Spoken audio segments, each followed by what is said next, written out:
आज हम आपके सामने लाने जा रहे हैं 14 अगस्त की रात का वह सच जिसे हर भारतीय जानना चाहेगा। वह रात जिसने हिंदुस्तान का इतिहास, भूगोल, भविष्य और सोच को बदल दिया। वह रात थी आज़ादी की रात। दिल्ली में 14 अगस्त की शाम से ही जोरदार बारिश हो रही थी। रात 9 बजते बजते रायसेन हिल्स पर करीब 5 लाख लोगों का हुजूम जमा हुआ था। बारिश अब भी जारी थी। रात को करीब 10 बजे सरदार पटेल, जवाहरलाल नेहरू, डॉक्टर राजेंद्र प्रसाद और माउंटबेटन फायर हाउस पहुंचे। 14 अगस्त 1947 की रात 12 बजने में कुछ ही मिनट बाकी थे। तब पंडित जवाहरलाल नेहरू ने 2 लाइन कहकर अपना प्रवचन शुरू किया। At the stroke of the midnight hours when the world left, India will be awake to life and freedom। चंद ही मिनटों में 12 बजे और 15 अगस्त का यह दिन भारत के लिए खुशियां लेकर आया। 190 साल बाद ब्रिटिश हुकूमत से देश स्वतंत्र हुआ था, लेकिन इन खुशियों के साथ उतना ही कम था, क्योंकि भारत ने अपना 34,06,738 स्क्वायर वर्ग किलोमीटर का पूरा विस्तार और करीब 8 करोड़ 15 लाख लोग एक ही रात में गंवा दिए थे। देश 2 टुकड़ों में विभाजित हुआ था, हिंदुस्तान और पाकिस्तान। हिंदुस्तान यूं ही आज़ाद नहीं हुआ। 15 अगस्त के बहुत पहले ही ब्रिटिश हुकूमत का अंत शुरू हो गया था। महात्मा गांधी के जन आंदोलन से देश में नई क्रांति की शुरुआत हुई थी। तो एक और सुभाष चंद्र बोस की आज़ाद हिंद फौज ने अंग्रेजों का जीना दुश्वार कर रखा था।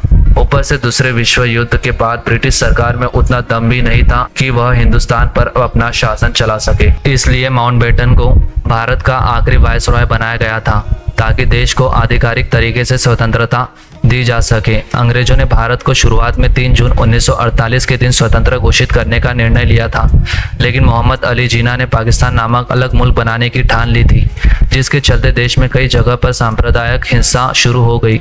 बिगड़ते परिस्थिति को देख अंग्रेज भारत को हो सके उतना जल्दी स्वतंत्र राष्ट्र घोषित कर देना चाहते थे, क्योंकि अंग्रेजों को भी भारत को आखिरकार एक टुकड़े में नहीं लेकिन 2 टुकड़े में विभाजित करना था। स्वतंत्रता के लिए दिन 15 अगस्त ही क्यों चुना गया, तो इसमें ऐसा है कि सिर्फ हम भारतीय ही शुभ और अशुभ में नहीं मानते थे, बल्कि अंग्रेज भी उतना ही मानते थे। माउंटबेटन मानता था कि 15 अगस्त का दिन शुभ है, क्योंकि 15 अगस्त 1945 के दिन ही जापान ने शरणागति स्वीकारी थी और उसके ऑफिशियल साइन 2 सितंबर को हुए थे। इसलिए बेटन के अनुसार 15 अगस्त का दिन मित्र राष्ट्र के लिए शुभ था। तो फिर रात 12 बजे के वक्त को ही क्यों किया गया, तो इसके लिए भारतीय ज्योतिषियों का मानना था कि वह वक्त देश की स्वतंत्रता के लिए शुभ है। तय किया गया था कि पंडित नेहरू को अपनी स्पीच रात 12 बजे से पहले ही समाप्त कर देनी है और रात 12 बजे शंखनाद के साथ भारतीय लोकतंत्र की शुरुआत होगी। ठीक वैसा ही हुआ। 15 अगस्त की सुबह 8:30 पर पंडित नेहरू और उनके कैबिनेट ने पद और गोपनीयता की शपथ ली। रात के लगातार बारिश के बाद सुबह आसमान बिल्कुल साफ था। लोग बेसब्री से इंतजार कर रहे थे आज़ाद भारत के तिरंगे को लहरते हुए अपनी आंखों से देखने का।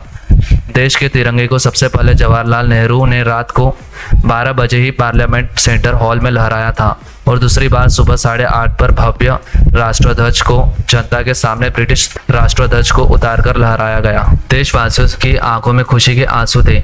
आज़ादी के बाद 15 अगस्त के दिन ही एक साथ अंग्रेजों ने देश को नहीं छोड़ा। आज़ाद भारत के कुछ आला अफसर भी कुछ समय तक अंग्रेज ही रहे। 1500 ब्रिटिश सैनिकों की पहली टीम 17 अगस्त 1947 के दिन अपने देश रवाना हुई, तो आखिरी टीम 27 अगस्त 1947 के दिन निकली। दोस्तों, ताज्जुब की बात यह है कि लुटेरे अंग्रेज हमारे देश के अतिथि बन के आए हो, उस तरह से हमने उन्हें विदा किया। उनकी आखिरी फौज ने जब मुंबई के बंदरगाह से विदाई ली, तब जॉर्ज पंचम को विदाई देने वाला गीत बैंड बाजा के साथ बजाया गया। आज़ादी से 190 साल पहले भी अमीर चंद और मीर जाफर ने रॉबर्ट क्लाइव का ऐसे ही सम्मान के साथ स्वागत किया था। और फिर क्या हुआ? प्लासी का युद्ध और 190 साल की स्वतंत्रता। फिर भी हम भारतीय नहीं सुधरे। अतिथि देवो भव के सूत्र को हमने आज भी नहीं छोड़ा, फिर वह अतिथि वाकई देवतुल्य हो या हमें लूटने आया हो। तो दोस्तों, आज के लिए इतना ही, और देश की स्वतंत्रता की कहानी को ज़्यादा से ज़्यादा शेयर करने की आपकी जिम्मेदारी है। और इस वीडियो को हो सके इतना लाइक, हो सके उतने कमेंट दीजिए। और अगर आप नए हैं, नेचर टीवी को सब्सक्राइब करें और हमेशा खुश रहें। जय हिंद, जय भारत, वंदे मातरम।